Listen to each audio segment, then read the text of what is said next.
നടത്താനുള്ള ശ്രമങ്ങൾ ഒക്കെ തുടരുകയാണ്. ഫൈസൽ നെടുമ്പാലയുണ്ട്. ഫൈസൽ, ഇപ്പോൾ അവിടെ ഒരു രക്ഷാപ്രവർത്തനം നടക്കുന്നുണ്ട്, പക്ഷെ അതിനപ്പുറത്തേക്ക് പോലും ആളുകളെ കടത്തി വിടുന്നില്ല. അപ്പോൾ NDRFന്റെ അടക്കമുള്ള സംഘങ്ങൾ അവിടെ സ്ഥലത്തേക്ക് എത്തിയിട്ടുണ്ടോ?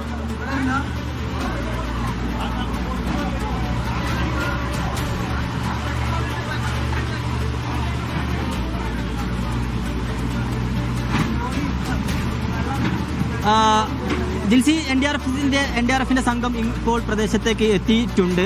അവരുടേതായ പ്രവർത്തനങ്ങൾ അവർ ആരംഭിച്ചിട്ടുമുണ്ട്. ഇപ്പോൾ ഏകദേശം 4 JCB അതുപോലെ തന്നെ ഹിറ്റാച്ചി ഉൾപ്പെടെയുള്ള സംവിധാനങ്ങൾ ഉപയോഗിച്ചുകൊണ്ട് മണ്ണ് നീക്കം ചെയ്യുന്ന പ്രവൃത്തികൾ ഒരു ഭാഗത്ത് നടക്കുന്നുണ്ട്. ഇനി ആളുകൾ ഏതെങ്കിലും പെട്ടിട്ടുണ്ടോ എന്നറിയാൻ വേണ്ടി വിവിധ ഭാഗങ്ങളിലേക്ക് രക്ഷാപ്രവർത്തകർ ഇറങ്ങിക്കൊണ്ടുള്ള ഒരു രക്ഷാദൗത്യം ഇവിടെ പുരോഗമിക്കുകയാണ്. ഇപ്പോഴും നേരത്തെ നമുക്ക് പറയുന്നത് പോലെ എത്ര ആളുകൾ കാണാതായി എന്നുള്ള കാര്യത്തിൽ ഇപ്പോഴും വ്യക്തത വന്നിട്ടില്ല എന്നുള്ളതാണ് ആശങ്കപ്പെടുത്തുന്ന മറ്റൊരു കാര്യം. അതിലിനി കൂടുതൽ വ്യക്തത വരേണ്ടതുണ്ട്. തൊഴിലാളികൾ അകപ്പെട്ടിട്ടുണ്ടോ എന്നുള്ളത് അറിയണം, നാട്ടുകാരെങ്കിലും അകപ്പെട്ടിട്ടുണ്ടോ എന്നറിയണം. അതിനൊക്കെ തന്നെ ഇനി പൂർണ്ണമായിക്കൊണ്ട് ഈ മണ്ണ് ഇവിടെ നിന്ന് നീക്കം ചെയ്തെങ്കിൽ മാത്രമേ അത്തരത്തിലുള്ള വിവരങ്ങളൊക്കെ തന്നെ നമുക്ക് ലഭ്യമാവുകയുള്ളൂ. തൊഴിലാളികളാണ്, അതിഥി സംസ്ഥാന തൊഴിലാളികൾ ഉൾപ്പെടെ ഈ ഒരു ഭാഗത്തെ നിർമ്മാണവുമായി ബന്ധപ്പെട്ടുകൊണ്ട് ഇവിടെ ഉണ്ടായിരുന്നു. അവരുടെ താമസിക്കുന്ന ലയങ്ങൾ ഉണ്ടായിരുന്നു. അപ്പോൾ അത്തരത്തിലുള്ള പ്രതിസന്ധികളൊക്കെ തന്നെ ഇപ്പോൾ ഉദ്യോഗസ്ഥരുടെ മുമ്പിലുണ്ട്, രക്ഷാപ്രവർത്തകരുടെ മുമ്പിൽ ഉണ്ടാകും. അതൊക്കെ ദൂരീകരിച്ചുകൊണ്ട് തന്നെയാണ് അതൊക്കെ പരിഹരിക്കുന്നതിന് വേണ്ടിയിട്ടുള്ള ഊർജിതമായിട്ടുള്ള ഒരു രക്ഷാദൗത്യം ഇവിടെ പുരോഗമിക്കുകയാണ്. നൂറുകണക്കിന് ആളുകൾ രക്ഷാദൗത്യവുമായി ബന്ധപ്പെട്ടുകൊണ്ട് ഇവിടേക്ക് എത്തിയിട്ടുണ്ട്. അതുമായി ബന്ധപ്പെട്ടുകൊണ്ടുള്ള പ്രവർത്തനങ്ങളൊക്കെ തന്നെ